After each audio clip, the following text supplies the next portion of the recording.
Taith da, Obi Nakan. Welcome to podcast number 156. So last Friday morning, it was a strange sort of morning, really, because the first funeral we had was 8:30 in the morning, private, direct attended. The family did go and stand there at the crematorium just to watch us take the coffin in. But I say it is strange because the name of the chap was the same name as one of me cousins, but it wouldn't. And I don't think they're any relative of ours at all. But it all went well. Everything was fine. And then at 11:30, we had another funeral, and that was one of my cousins. And that was dear old Al. Alan was a little bit older than me, so I've known him all my life. And from mother's side, we are quite a big family, to be honest. She was one of 5. And this was mother's sister, Doreen, one of her boys, or children. She had daughters as well. But it was a sad job. It's the second cousin we've lost in just a few months, with Richard passing away only a few months ago. But I did have the honour, I must admit, to do the eulogy. And did a little bit of research. His brother Colin helped me out with the early days. Quite interesting life, really, because my Uncle Norman was in the Fleet Air Arm. So travelled around a bit. They lived in Malta for 2.5 years. And then after that, Mary, she gave me, along with the children, the info of his later part of his life. But it was a lovely service, and all went well. Chapel was full, and then it was back to our function room for refreshments afterwards. But I'm going to miss old Al, really, because latterly he'd be walking over to town, and I'd always have a chat with him because he'd always walk past work. And tis another branch of the family tree gone. But wish you well, Al. Thinking of him, mate. And then later on the afternoon, dear Lowenna's funeral. You would have seen it on our Facebook and website. Terribly sad, so young. And again, we were at Glyn Valley. Chapel was full, people standing outside in the waiting room, because they have got a little waiting room there. It isn't as big as it used to be. With Glyn Valley, I don't know if people can remember when it was first built, they had a proper waiting room. You come down from the car park and you go in the door there, and then the other door would be right opposite the chapel door. And there was a bit of a mix-up with the architect or whatever, because it worked out that this waiting room was built about 2 foot, 3 foot too close to the road. So they had to scat it down and then extend on the end to put the waiting room in, and then the office they pushed further along. And they had a decent-sized waiting room, but I think they have to store so much stuff now, paperwork and whatever, that they're always making the waiting room smaller. So you can't get a lot of people in there, but you can get a few in there, and they got a TV screen in there so you can watch what's going on. But the waiting room was full. I said there was people outside. And yeah, dear Lowenna, very sad. Say so young, but there was a lot of people there to say their final goodbyes to her. So then the weekend, which I spent Saturday morning, early afternoon on paperwork, Sunday morning, early afternoon, sorting out emails, catching up, that sort of thing. Back to reality. This week we've been a little bit quieter again, which is good. Well, when I say quieter, if you haven't got a funeral on a day, you think, proper, I'm going to go in the office today, I'm going to crack on, I'm going to get so much done. And our office is always so hectic, the phone's going, there's people coming in sort of thing, and you leave at 5 o'clock and you haven't achieved half of what you was intending to do. And you're worn out because you've been going flat out all day. But amongst the other funerals we've had this week, we've had a few, again, direct attended funerals, like I keep saying, first thing in the morning where no one attends, both at Glyn Valley and Penmount. Families have the choice with us which crematorium they'd like to go to. So we've had that. And then we had Peter's funeral on Wednesday. And It was similar, actually, to a funeral we did last week. I go again, a back to front, a private family cremation, and then you would have seen in the press or on our Facebook and website, rather, the service at our chapel in the afternoon. And that went lovely as well. I mean, there was a lovely crowd there, a lovely send-off for him. And then today we had Elaine's funeral. Elaine's somebody I've known for such a long time. Sideways related, really. I mean, they're the family from Bodmin, and we're kind of distant cousins by marriage sort of thing. So it is a bit tenuous, but yeah, Elaine, she lived in Bodmin for years, and so short, just a few weeks short of her 100th birthday, dear of her. So, you know, what a difference that was, because then we had Ashley's funeral afterwards, after that, again, so young, terribly sad, so young. And he had a lovely send-off because we had the Harley Davidson motorbike. And I was looking at the weather forecast the last 3 days. I'm checking it all the time because really, if you have the motorbikes, 'tis lovely if 'tis dry. And Ashley's nephew and myself, the two of us, we were leading the Harley Davidson hearse on our motorbikes, family following behind. And crikey, we've had some rain. The last 24 hours, it have poured down. But it's been heavy showers, so embing all the time. And of course, we was in Glyn Valley for Elaine's funeral. It was pouring there. And I'm driving back to Wadebridge to get into me leathers. And I'm looking at the road. I think the road isn't drying much, at least in very cloudy. So we did have a pretty dry run. There was just a couple of showers when I was riding my bike back after the service. But we had a lovely service. We really did. And just like I say, like Luena's last week, just so young, so young. And then the final service we had today was an old friend of ours, known him for such a long time, which is David. And David and Mary, they actually emigrated to Australia a few years ago now. I want to say about 12 years ago. I might be a little bit out there. But we knew him from, I suppose it was the 80s, 90s, when they used to own Trelawney Nursing Home in Rock. And I expect a lot of you can remember Trelawney. It was a lovely nursing home. It really was. Lovely staff. And it was such a pity when that closed down. But David and Mary, they run that place for years. And it was, yeah, super. So today we had a memorial service because David was cremated in Australia. But we did have a service there today so that the local people could either come or watch because we had it live streamed. Just as we said a local goodbye to an old friend. One thing I don't mention, actually, I always talk about some of the funerals we have, but I never mention the burial of ashes. And those are a constant thing, really. With ashes, I know I've done podcasts before where they get scattered here, there, everywhere. They can be made into jewellery, put into fireworks. But we also do have quite a few where the ashes are buried in churchyards or cemeteries. And we've got that again this week. And John Moon, our youth training boy, I think he's 83 now, that's his main job. And he's a darling, he is. But yeah, I forgot to mention that, you know, because we do quite a few of those as well. Right, well, that's it from me. And now over to Derek. And Derek went down really well last week, which I knew he was. A lovely chap, proper chap he is. So we now go over to part 2 with Derek, and then I'll speak to you directly with me Cornish word and Cornish dialect, which I am even thought about at the minute. So while you're listening to this, I'll rack me brains and think what I'm going to do. So when did he meet Mrs. then? Oh, that's a jumble sale, I think. It wouldn't. I was in pictures. Over here in Wadebridge, we used to come up Wadebridge Pictures every Saturday night. Yeah. And I looked over at her. There was Jenny Leary, she was there.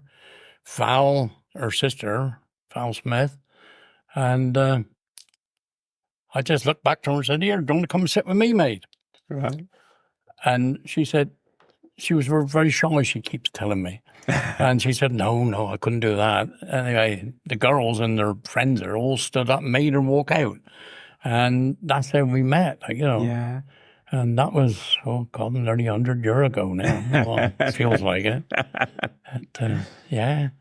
Still going strong. Yeah.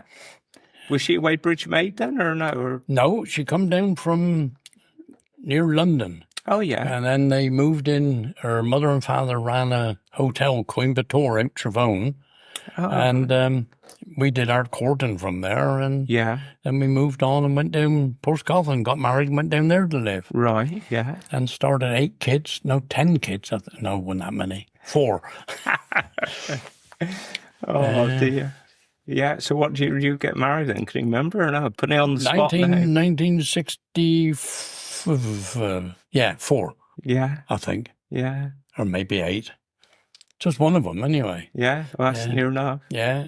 Oh, brilliant. So, name the children then? Can you name them? Well, we got Debbie, eldest daughter, then followed by Lisa. She's down Newquay. Debbie's up Rumford.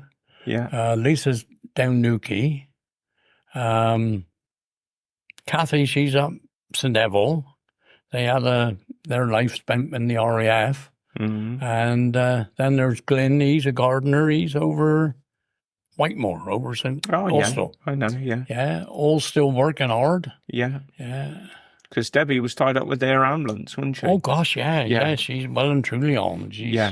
She's just had some award given to her up in London, top 3 of the country. Like, you know, yeah, she's done extremely well there. Yeah. Yeah, I think Mummy's well appreciated. Yeah. So, how long was he Porthcothan then? And then did you get back to Padstow straight away then? Oh, God, no. Couldn't go back Padstow. They wouldn't have me back there because I was a bloody foreigner now. No, we got married and we went to Porthcothan, lived in a little cottage down there, and we lasted 18 years down there. Yeah. Now I was in the main Coast Guard now. I was top boy up Trevose. So we decided we was going to try and build. Right. But wherever we went, I had to go and take a Land Rover with me, Coast Guard Land Rover, and check the radio out and make sure it worked. Yeah. So I couldn't go anywhere out of area. Like, no. Anyway, found this lovely place out Penrose. Yeah. Went to buy it, got it. Decided we'd build. We got a mate of mine from the Coast Guard. He come and drew all the plans up for me. Yeah. And we built this great bungalow. 4 kids, 5 bedrooms. Mm. Now we're on our own. We still got 5 bedrooms and no kids. Are you still there now? Oh, yeah. Oh, God, yeah. Oh, get away. You'll carry me out from there, boy. Oh, you know, well, not yet for a few years. No, day or 2 yet. Yeah. But, yeah, we'd never set up. No. It is lovely at Penrose, Well, isn't it? we bought the plot. It was 3,000 quid. Yeah. And then we built this damn great bungalow on it. Mm. And altogether, I believe it cost 39,000. Right, yeah. Well, I'd hate to think, well, kids tell us occasionally what it's worth, but I'd never saw it. No. Kids don't have that. They can do what they want with it then. But, yeah, that's right. You know, we got pros and cons. We got bad reception up there. We got no mobile phone. No. We got the internet. Yeah. Well, that's more down than what is up. Yeah. I fell over last week. I had a bad fall. So Mrs. said, I'll go and phone the ambulance for you because she couldn't get me out. So I said, well, you'll have some fun with that. I said, hey, well, the internet's down. We haven't had internet for 3 days. Oh, dear. So we had a fight and we got out and, about half hour, she got me up and that was it. But, yeah, handsome place. They're in the country. Yeah. But everybody's gone. That's right. From what we knew back in the 80s, you had to know the lovely village. Yeah, I mean, the ones that jumped to my mind is Clifford Strongman. Was he down that way? Yes, yeah. The shop and the farm then. Yeah, and Kirk Evans. Yes, yeah. He was on lorry driving. Yeah. Oh, great crowd. Ivor. He was there anyway. Not Bennett, no. See, what was the... He was related to the Bennetts. Yeah, there was Ivor Kessel. Not Kessel. Ivor Kessel. He used to dig graves for us a bit, I think. Yeah, is that right? Yeah. He was called out on Coast Guard one night and we went out and done the rescue. And I was coming back through St. Mirren. Yeah. And I was coming down through, and right in front of me, there was a motorbike on the ground. Right. And a bloke on the side of him. So blue lights on, went out. I said, hello. Oh, Ivor. I said, what's on? Oh, I bloody fell off. He got drunk as the Lord, see. I fell off me blooming bike, he said, I don't know. Oh. And looking at his arm was all bent over, broke his arm. So I said, well, come on, I'll fix you up and I'll get for an ambulance. Oh, I'm not going off. He said, you can take me home. Oh, no. And in the end, I took him home. He wouldn't go doctors. He wouldn't do nothing. But, well, he used to dig graves for us when he was gone retirement age. Oh, yeah. So what he would do, it would take him a full week. So he'd go St. Mirren churchyard, dig a little bit, and then go in the Cornish Arms. Yeah. And that was his daily routine. Yeah. Spend more time in Cornish Arms, I bet. Well, maybe. Yeah. And he'd set a tab up. Mm-hmm. So end of the week, we'd pay him in cash, and then he'd backfill and then go and pay off his tab. Yeah. Okay. Lovely character. But people laugh at him and say he was a bit thick. No way was he thick. No. God, he was a clever boy. He would say, Derek, come down, he said. Come down, please. We have cup tea. Went down there and he put on his radios, and he had all these aeroplane radios. Yeah. And he was up in London, and he was over somewhere else. Oh, yeah, he wasn't no fool. He was a clever boy. Yeah. But now, there's nearly all visitors out there. Yeah. So, what shop then did Clifford have? Was that groceries or? No, grocery shop. All right. Yeah, we had a grocery shop. We had a post box. We had a telephone box. Now, I'm trying to think now what we got. We got a telephone box with no telephone. No. That's a defibrillator. Yeah. And that's the only thing we got left in the village.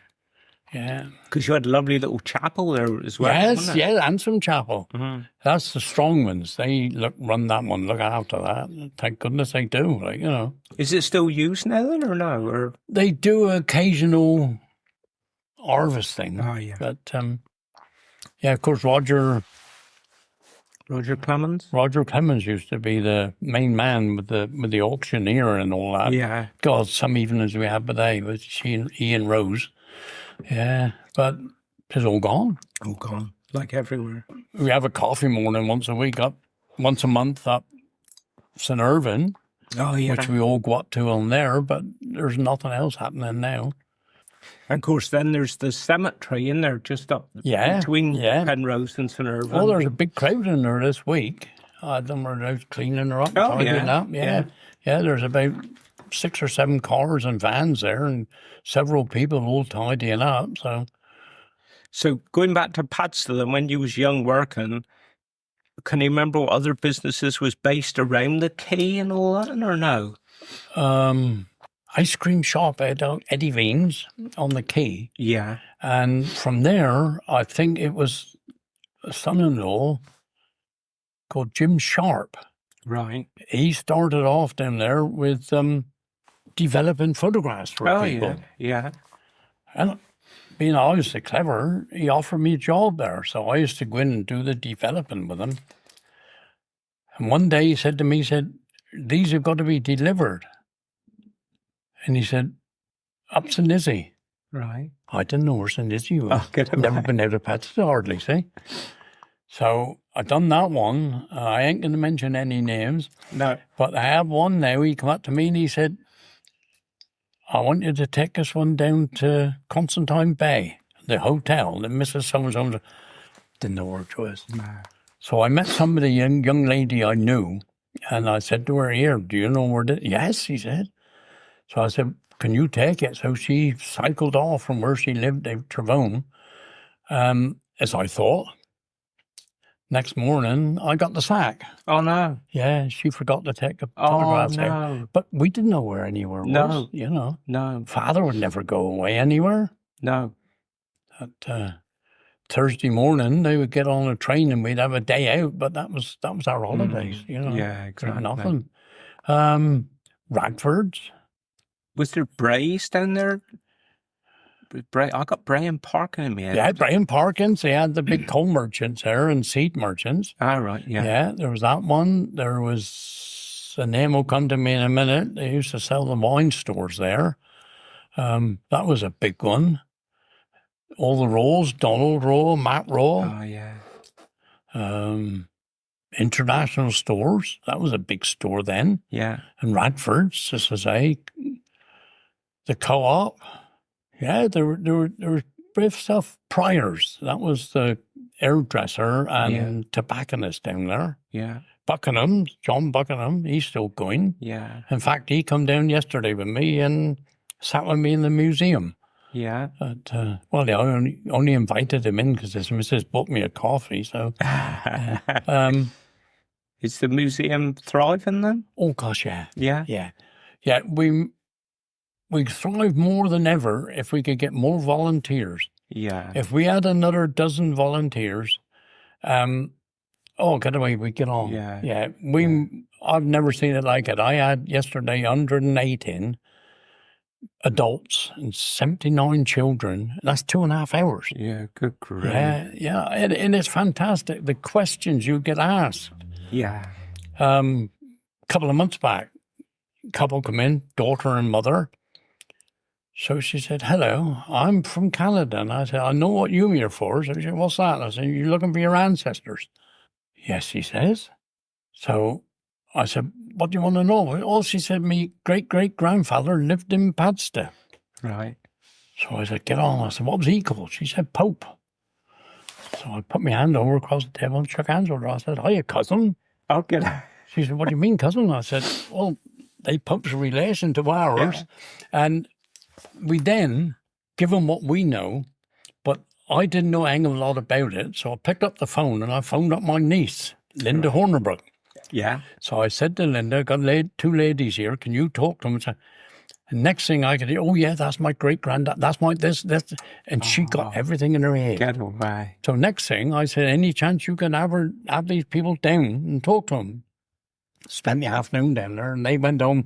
But the information you learn and you pick up down there, unbelievable. Fantastic. But it's just people we need. Only, 2.5 hours a week, a month, or whatever.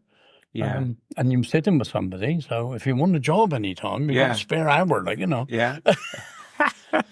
Well, Padstow was even yesterday. Oh, God, I won't go down there. No. I won't walk down Padstow no more. No. Because if you're tripping over people, you're tripping over dogs, so no, I keep out of it. Yeah. Yeah. Well, see, we had obviously Mr. Pritter Broom's funeral and just getting theirs down, you have to walk in front of theirs because such few cars go through, they don't look for cars, do they? They move over the roads. All over the roads, yeah. Chaos, really. Oh, I've had people bang on my roof before. Have you? Yeah, "Get out the bloody road." I said, "Well, this is a road." Yeah. Brilliant. But, yeah. Oh, that's good. And like you say about the museum, but also on the internet, you put loads of lovely photos, don't they? Well, when COVID come, we got the old Padstow Cornwall Society. It was another group I belong with. Yeah. And it's very small. They're back before COVID, there weren't more than about 25 members. And we had our last meeting where we told them we'd have them to close until this goes over. And old boyfriend Samaritan said, "Well, what are we going to do?" So I said, "Well, I'll tell you what, I'll start a website off, Padstow Cornwall Society, and we'll start putting on photographs for you and questions and that." And started off with 7 members. Right. And I've now got over 3,000. Get away. Well, I say I've got over. Me mate that helped me run most of it is Richard Higman. Yes. He's the boss. He lets people in, take people out, and thank goodness he do. Yeah. But yeah, we put on photographs every day. A lot of times I'll put on a photograph and I'll say to somewhere else, but I know exactly where it is, but it didn't where I say. Yeah. And then I got Phil Ornerbrook. Yeah. He's another one. He'll come on and say, "Oh, there, tidn't there by to so-and-so." "Well, tidn't to somewhere else." We know where it is. And we'll start arguing them all over the world, Yeah, brilliant. I got people over in New Zealand, all over the place. Fantastic. I just had one bloke come home from living over in Buenos Aires. And he was a headmaster or something up in Bodmin. and he builds railways. Right. And he's built a railway of Padstow Docks, Padstow Station. Oh, bloody fantastic. Well, we're waiting on E to make contact, and he's going to rent somewhere in Padstow and have this up as the railway station running. Absolutely fantastic. But again, he's done it with people sending him pictures, bringing in stuff, sending this all across the world. Yeah, fantastic. God, that is brilliant. Did your family have much to do with Obios then, or no? I did, and Bill, and Graham. Yeah. Yeah, the kids did, but mother would go down and look at it, but father would have nothing to do with it. He wouldn't have nothing to do with that. He kept one Juliet at the place. Yeah. But I played accordion. Yeah. Till I had the heart attack and can't carry that no more. No. Bill and Graham... Barbara played accordion, but the rest of them, they were great followers. Red or blue then? Is there another one? I'm blue. I've heard there is a red one. Definitely there is.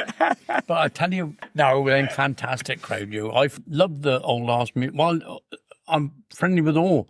Yeah. One bloke, he was in the Coast Guard with me for years. Come May Day, I'd walk up May Street, see the old house, got brush, right, Kosh? Bugger off. I'm speaking to you, because Blue, he was red. And, never would speak to me. No. Next day, he's fine again. Right, yeah. There was a lot like that. But to me, the words unite and unite, let us all unite. Yeah. That's what 'tis all. And when you unite, you all get together. Yeah. Well, now we do get together, and it's absolutely fantastic, Yeah. But I put on a load of Obios, but they're both reds and blues. They're both the same to me. Did you have much time for hobbies over the years then, or no? Hobbies, not really. Well, painting. Yeah. Yeah. Father started, back in the early 70s, doing a bit of carpentry. Yeah. And bringing on kids doing things. And he called it Padstow Arts and Crafts. So Wendy and I, Mrs., we joined, and we used to go in. Well, all we could do was try and paint, or we painted a few pictures. Then he retired, and we carried on as Padstow Art Group. Mm-hmm. We started up that in 1978, on our own after Father retired, and we've been going ever since, and we got a brave group. We got about 20 of us, daughter and her husband, they're in with us. Yeah. Dinah Pepper, she's been with us for some years. Yeah.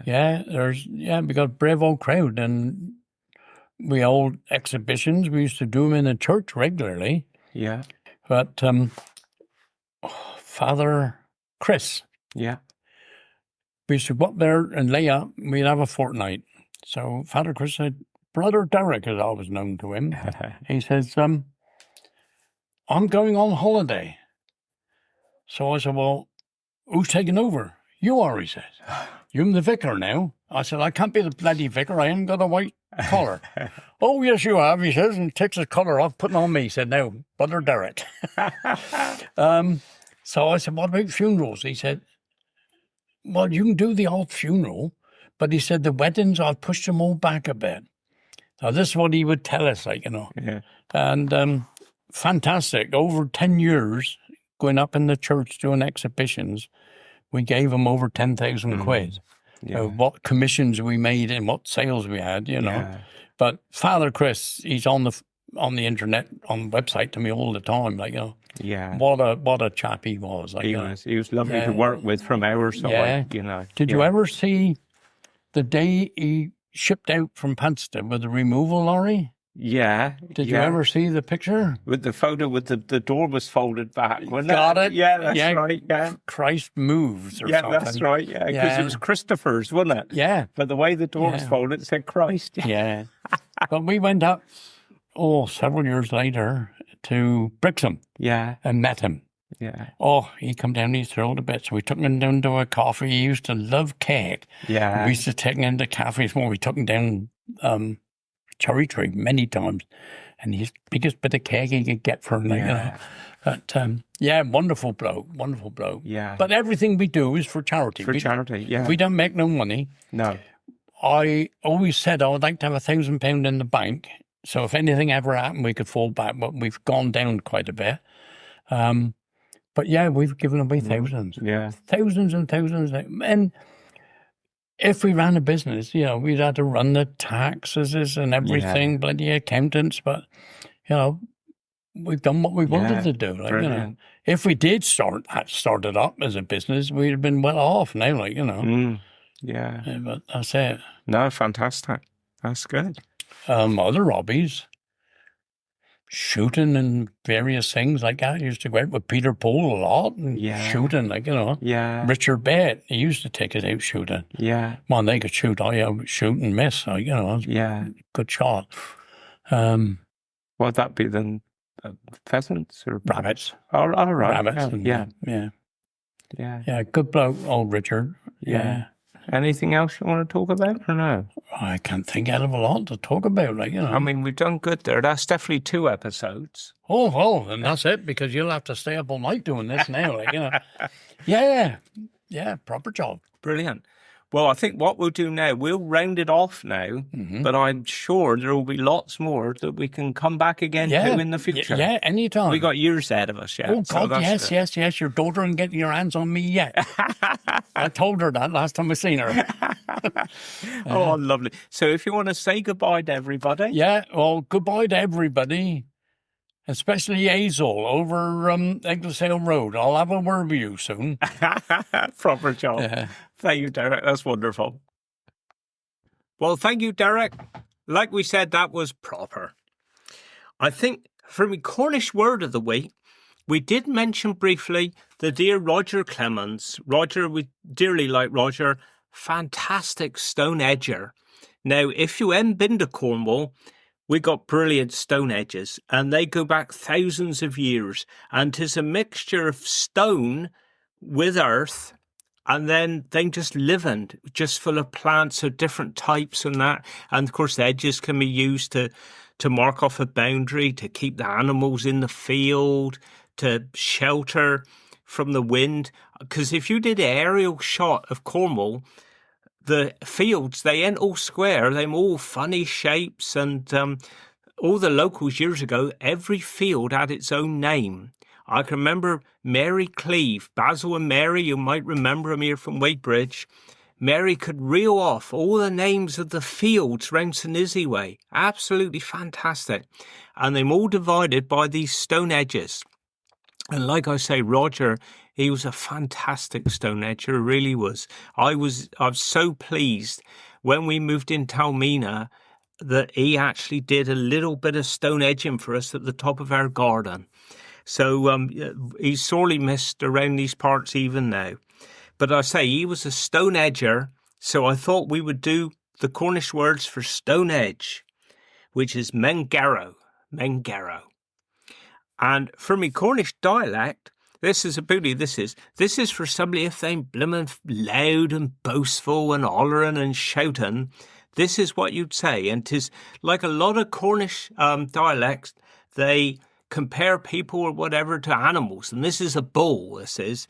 So if somebody was a bit loud, a bit boastful, they'd say, he'd a bellow like a bull in springtime. He'd a bellow like a bull in springtime. So there we are. Right, well, that's it for this week. I've managed to do it on a Thursday. I can now relax tomorrow evening, which is proper. And I will speak to you again next week. I've already done next week's interview, and 'tis one of me family. So how about that? So anyway, I do hope you have a good week. Wish you well. Do Guinness. Colonel Bisficken.